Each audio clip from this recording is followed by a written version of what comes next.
عزتمند نبی علیہ الصلوۃ والسلام حدیث کی فرمائی من صام رمضان ثم اتبعه ستا من شوال كان كصيام الدهر. حضرت ابو ایوب انصاری رضی الله تعالی عنہ روایت کړي هغه دا حدیث بیانې نبی علیہ الصلوۃ والسلام فرمایل چې د رمضان مبارک روزي ونیوي او د رمضان مبارک نه وروسته چې کوم د شوال د شپږ روزي ونیوي نبی علیہ الصلوۃ والسلام فرمایي كان كصيام الدهر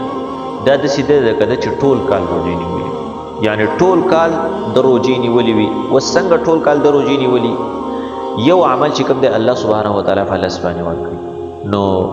د رمضان روزي چې ته ونیسي نو یوه میاشت روزي د رمضان مبارک نو یو په لاس باندې نو لس میاشتې دغه شوي بیا شپږ روزي چې کله ته د شوال ونیسي نو چې یو په لس شي نو شپږ دغه شوي نو شپېته ورځې دغه شوي دوه میاشتې دغه شوي نو لس میاشتې هغه او دوه میاشتې د یو کال روزي شوي. نبی علیہ الصلوۃ والسلام فرمایي چا چې د شوال لا شپږ روزي ونیوي دا د سیده ده کدا چې ټول کال روزه وي روزه چې کوم دی دا ډېر عظیم عمل په جنت کې دروازه د باب الریان ته باب الریان باندې با صرف هغه خلق داخلي چې کوم روزهدار په دنیا کې د الله سبحانه وتعالی د رضا لپاره روزي نیولي وي روزهدار خلق په باب الریان باندې داخليږي او چې کله روزهدار خلق په باب الریان باندې داخل شي نو به دغه دروازه بل دغه وروسته بیا هیڅ څوک هم داخل نشي صرف روزهدار خلق الله سبحانه وتعالی د رضا لپاره یو لږه تنده په ځان باندې لازم کړي وي او سخته تیری دغه خلق به الله سبحانه وتعالی د قیامت په ورځ په باب الریان باندې داخلي نو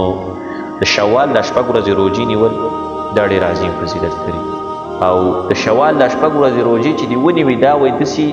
چې د رمضان مبارک روزي دی ونیوي او بیا د شوال د شپږ ورځې روزي ونیوي وایي داسې انسان د ګناهونو نه پاکېږي لکه د مور نه چې کله ماشوم پیدا شو ماشوم څنګه د ګناهونو نه پاک وي الله سبحانه وتعالی یې دغسې د ګناهونو نه پاکوي لکه څنګه چې انسان پیدا شي د ګناهونو نه پاک وي مور یې څنګه وزېږئ دغه وخت کې چې انسان څنګه د ګناهونو نه پاک وي الله سبحانه وتعالی د ګناهونو نه داسې پاکوي چا چې د رمضان مبارک روزي ونیوي د هغې نه پس بیا شوال روزي ونیوي دا شپږ د شوال په روزو کې یوه خبره دا ساتئ خلک اکثر دا ټولوس کوي چې دا پرله پسې نیول صحیح دي او افضل دي که نه جدا جدای که ونیسي نو څنګه دي نو دواړه جایز دي که یو ځای ونیسي ټولې په یو پیر باندې د اختر د شوال د دویمې ورځې نه ځکه په اولنۍ ورځ باندې خو عید الفطر عید الفطر په ورځ خو روژه نیول نه دي نو د هغې نه پس د اختر د دویمې ورځې نه که دې په یو پیر باندې ونیوي شپږ روزې او که دې جدا جدا ونیوي یوه ورځ دې نیولی یوه ورځ دې نه نیولی یعنې به د ټوله میاشت کې شپږ پوره کړي نو هم صحیح ده او جایز ده او که د ټول یو ځای ونیوي نو هم صحیح او جایز ده او بله اکثر خلک دا تپوس کوي چې لکه په چا باندې فرضي روزي وي اکثر زنانو باندې فرضي روزي نو اکثر زنانه دا وایي چې لکه فرضي روزي دې نه وي نو نفلي روزي دې نه کېږي نه دا هېڅ خبره ده بهتره خبره ده چې اول فرضي روزي ونیسي د هغې نه پس نفلي روزي ونیسي دا بهتره خبره ده خو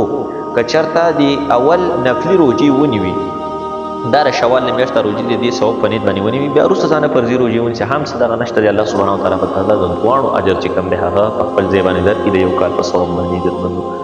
نبی علیه صلات وسلام فرمایي چې کله تاسو د رمضان مبارک روزي ونیسئ او د هغې نه پس د شوال روزي ونیسئ نبی علیه السلام فرمایي دا داسې دی لکه تاسو ټول کال روزه شوي په ټول کال ثواب الله سبحانه وتعالی انسان له په عملنامه کې لیکي د ټول کال ثواب او د ټول کال داسې روزي چې هغه د الله سبحانه وتعالی په دربار کې قبول شوی عبادت دی نو ټول کال به ستا هغه په روژه کې حسابېږي عزتمندو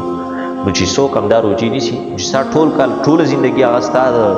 په روژه کې حسابېږي نو الله سبحانه وتعالی به انشاءالله په خپل فضل و کرم سره تا په جنت ته هم د باب الریان په دروازه باندې داخلوي الله سبحانه وتعالی دې توفیق راکړي وصلی الله تعالی علی خیر خلقه محمد و آله و صحبه اجمعین برحمتک یا ارحم الراحمین.